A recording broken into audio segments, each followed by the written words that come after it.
आता पाहूयात विस्तृत बातमीपत्र। मिरजेत महापालिका अतिक्रमण पथकाला आज जाग आल्याचे दिसून आले।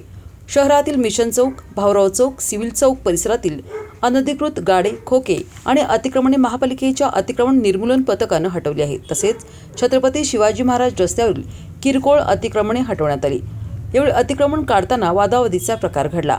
भाऊराव चौक आणि परिसरातील व्यावसायिकांना गेल्या 1 महिन्यापासून वारंवार सूचना देण्यात आल्या होत्या।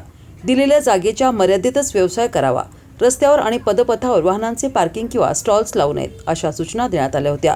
परंतु व्यावसायिकांनी दिलेल्या मर्यादेपेक्षा 10 बाय 10 फूट पुढे फरशा आणि दुप्पट तिप्पट अतिरिक्त गाड्या लावून रस्त्यावर अतिक्रमण केले होते। यामुळे आणि या परिसरात मोठी वाहतूक कोंडी आणि नागरिकांना नाहक त्रास सहन करावा लागत होता। त्यामुळे महापालिकेच्या वतीनं अतिक्रमणे काढण्यात आली। उपायुक्त स्मृती पाटील यांच्या मार्गदर्शनाखाली मोहीम राबवण्यात आली। मात्र अतिक्रमण मोहिमेत सातत्य राखणे महत्त्वाचे आहे। आपण आता इथं भाऊराव चौकात आहे। तर मिशन चौक असेल, सिव्हिल चौक, भाऊराव चौक, खास करून भाऊराव चौकाच्या लोकांना गेल्या 1 महिना आम्ही सांगत आहे की तुम्हाला जागा दिलेली आहे, त्याच्या आत राहा। रस्त्यावर रात्रीचं पार्किंग होतं, या जायला रहदारी होते, गर्दी भरपूर असते।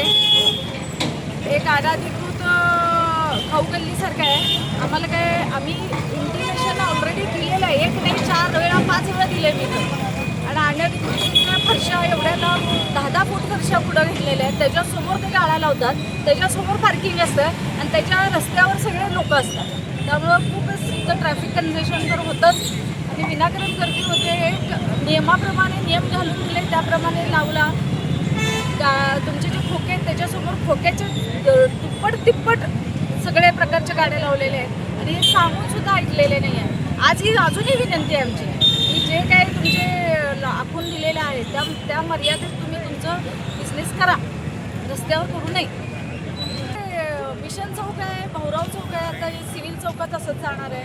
तुम्हाला सगळ्यांनाच माहिती आहे, सिव्हिल चौकात वारंवार आम्ही घेतो, किती वेळा काढलं तरी ते आणि 10-15 दिवस थांबतात, परत आहे तेच नाही। आमचं काम आहे काढायचं, तिथं होऊ नये हे मेंटेन करायचं काम सिव्हिल प्रशासनाचं सुद्धा आहे। त्यांच्याकडे जसं आमच्याकडे गार्ड आहेत, त्यांच्याकडे सुद्धा गार्ड आहेत, त्यांनी गार्ड थांबवावे तिथं नाही। आम्ही आत्तापर्यंत 10 वेळा काढले, ते तुम्हालाही माहिती आहे, आत्तापर्यंत 10 वेळा काढलेले आहेत, आजही आम्ही काढणार आहे। तिथं होऊ नये किंवा तिथं काय होऊ नये यासाठी त्यांनी त्यांचे सुद्धा सुरक्षा रक्षक तिथं तैनात केले पाहिजेत, कारण आमच्याकडे काही इतका फोर्स नाही आहे दिवस रात्र तिथं लोक तैनात करण्यासाठी। एवढं आमच्याकडे मनुष्यबळ आमच्याकडे पण नाही आहे। आम्ही काढून घेऊ, आमची जबाबदारी आम्ही पार पाडू आहे। त्यांनी 1-2 सुरक्षा रक्षक जर तिथं ठेवले तर ते होणार नाही परत का। त्यांच्याकडं सांगली, मिरज, कुपवाड हा चार्ज आहे। फक्त अतिक्रमण एवढं काढणं नाही आहे, एक अतिक्रमण काढायला दिवस जातो।